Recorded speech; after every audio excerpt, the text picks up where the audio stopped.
Top quality और consistent performance के लिए सिर्फ सिल्वर पंप्स। टॉप क्वालिटी और कंसिस्टेंट परफॉर्मेंस के लिए सिर्फ सिल्वर पंप्स, नाम याद रखना।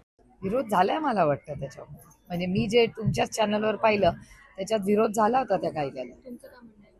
नाही, मी अशा कुठल्याही ज्याच्यात कुणालाही मोकळा श्वास घेता येणार नाही आणि एका सशक्त लोकशाहीच्या विरोधात जो जो कायदा असेल त्याच्या विरोधात मी आहे. मुख्यमंत्र्यांनी आता एक वक्तव्य केलंय की त्रिभाषा भाषा म्हणजे तीनही भाषा महाराष्ट्रामध्ये बोलल्या पाहिजेत आणि इंग्रजीला पाठिंबा देता हिंदीचा अपमान केला तर ते आम्ही सहन करणार नाही. मला नाही माहिती, मी ऐकलेलं नाही स्टेटमेंट. एकतर आणि 5वी नंतर सगळेच हिंदी शिकतात.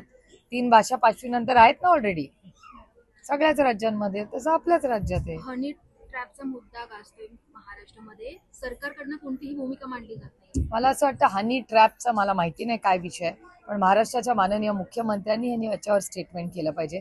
वारंवार हा विषय येतोय, जे काय खरं असेल ते महाराष्ट्राच्या माननीय मुख्यमंत्री हे होम मिनिस्टर देखील आहे त्यांनाच विचारणं संयुक्तिक आहे. जयंत पाटलांनी जो राजीनामा दिला त्यानंतर नवीन प्रदेश अध्यक्ष म्हणाले, भूमिका त्यांची कशी असणार आहे ते जबाबदारी स्वीकारतात. कुठल्याही पक्षामध्ये दर 3 ते 5 वर्षांनी नवीन अध्यक्ष होतो. भारतीय जनता पक्षामध्ये बदल झाला, त्याच्यानंतर राष्ट्रवादी काँग्रेसमध्ये झाला, काँग्रेसमध्ये झाला. ही प्रक्रिया असते आणि या तिन्ही पक्षांनी प्रक्रियेमध्ये हा बदल होतच ना. आता तुमचं पण जेव्हा प्रमोशन होईल तेव्हा दुसरा रिपोर्टर येईलच ना. एवढंच म्हणणं आहे की एक तर सरकारने 2100 रुपये करतील हे सांगावं, ते 2100 रुपये करावे.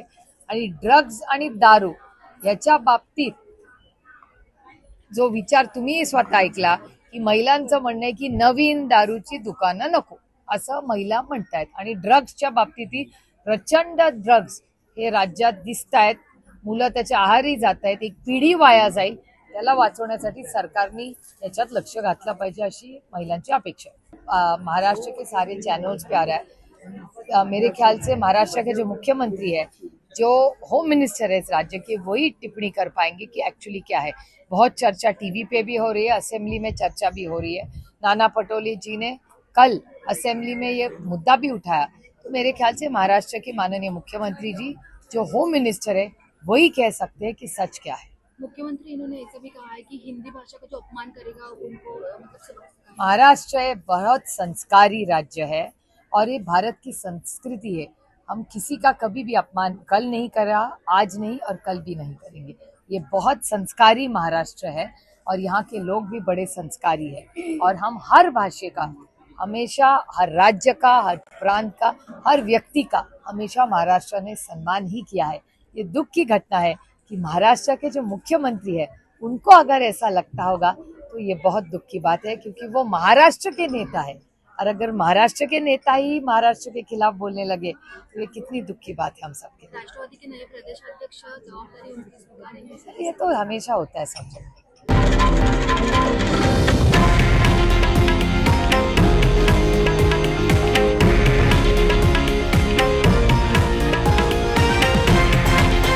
हे आहे देशातील नंबर 1 न्यूज नेटवर्क आणि आपण पाहत आहात TV9 मराठी, एकमेव.